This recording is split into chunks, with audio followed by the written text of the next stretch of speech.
¿Alguna vez has escuchado hablar del número de Reynolds? ¿Para qué sirve? ¿Cómo se usa? ¿Qué es lo que define? ¿O cuáles son sus aplicaciones? El concepto fue introducido por George Gabriel Stokes, pero el número de Reynolds fue nombrado por Osborne Reynolds, quien popularizó su uso en 1883. Para poder comprender el comportamiento de los fluidos, primero debemos definirlos. Definimos a un fluido como una sustancia cuyas partículas se mantienen unidas con fuerza de cohesión débiles.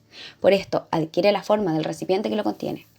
El número de Reynolds sirve para definir las características del flujo, pero en términos generales nos permite identificar su naturaleza.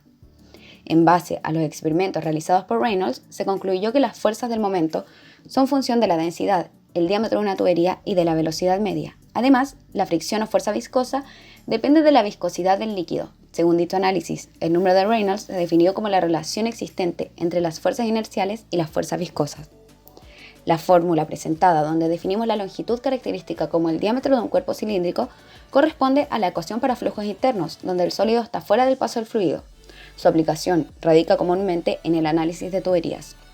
Una de las principales características del número de Reynolds es que si juntamos todas las unidades de las cantidades anteriores, estas se cancelan y nos queda un número adimensional. Otra manera de describir el flujo de Reynolds es su aplicación para encontrar el régimen de flujo, el que estará dado por la densidad, la velocidad y la longitud característica sobre la viscosidad dinámica. El número de Reynolds también es usado comúnmente para determinar las características de un flujo. Este tiene un aspecto bastante amplio y se divide en tres tipos. Para un número de Reynolds menor a 2000 será un flujo laminar, que se caracteriza por líneas de trayectoria uniformes y ordenadas. Con un número de Reynolds entre 2000 y 4000 tendremos un flujo de transición. Y con un número de Reynolds mayor a 4000 tendremos un flujo turbulento, que se caracteriza por ser desordenado y caótico, con líneas de trayectorias usualmente que se asemejan a torbellinos. Ahora vamos con las aplicaciones. El primer caso de aplicación que tenemos es el caso en la aeronáutica. En este caso, el número de Reynolds es utilizado para predecir cuándo el flujo va a cambiar de un flujo laminar a un flujo turbulento.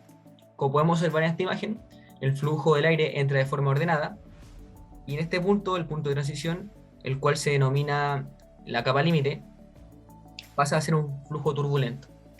Aquí tenemos un ejemplo de distintas alas donde podemos observar cómo el flujo del aire varía en distintos puntos de un flujo laminar a un flujo turbulento. También tenemos otra consideración, que es la carga que tiene el avión, es decir, si es que el avión es pesado o no. Si es que es un avión pesado, al descender va a tener una mayor velocidad y una menor fricción. Esto quiere decir que va a tener un mayor número de Reynolds. Por lo tanto, en los aviones que van más cargados, más pesados, que tienen una mayor carga alar, se produce esta turbulencia cuando van descendiendo o cuando están a punto de aterrizar. Bien, aquí tenemos una imagen representativa de las turbulencias, y estas pueden estar dadas por distintos motivos, como puede ser cambio de la velocidad o cambio de la dirección del aire. Otra aplicación del número de Reynolds corresponde al área de aeronáutica, considerando el diseño de buques que se aplica en la arquitectura naval y la resistencia hidrodinámica enfocada al área de la ingeniería naval. En el diseño de buques y en la ingeniería naval, el número de Reynolds cumple un rol en la determinación y análisis numérico de la resistencia al avance del buque por diversas variables friccionales que pueden tomar valor en base al análisis del número de Reynolds, debido a que dicha resistencia al avance depende de L, que es la eslora del buque, V, que es la velocidad del buque, ρ, la densidad del agua donde navegará el barco, V, que corresponde a la viscosidad cinemática del agua, y G, que es la aceleración de gravedad. Además, considerar los coeficientes de forma del casco. Esto permite realizar análisis de semejanza dinámica entre los modelos y el barco. Además, permite dar un valor de las resistencias friccionales que actúan sobre un buque, siendo necesario que en la experimentación de la resistencia al movimiento se consideren los tipos de flujo que influyen en los barcos, en agua y en aire, lo cual hace que este número de Reynolds se utilice para predicciones y experimentaciones sobre flujos y dimensiones que debe de tener un modelo de buque en el análisis de resistencia al avance. También se aplica en la determinación de la formación de remolinos, los cuales su energía disipada produce una resistencia contraria al movimiento del buque, lo cual se denomina resistencia por separación. Otra de las aplicaciones que se puede hacer en base al número de Reynolds es relacionado a la industria automotriz.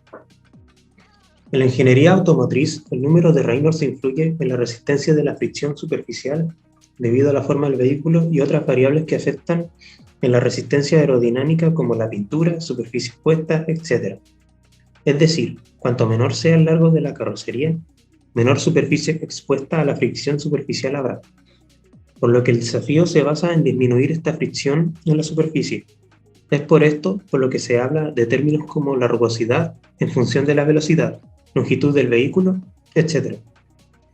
Se pueden definir condiciones de flujo que definen la rugosidad máxima permisible para que no exista una resistencia notable de la fricción y así se disminuyan las pérdidas, las cuales se resumen en el número de Reynolds que determina e influye en los experimentos aerodinámicos o ensayos de la influencia de la rugosidad de los autos, o también cómo influyen los adhesivos que transforman los flujos en la ganancia aerodinámica.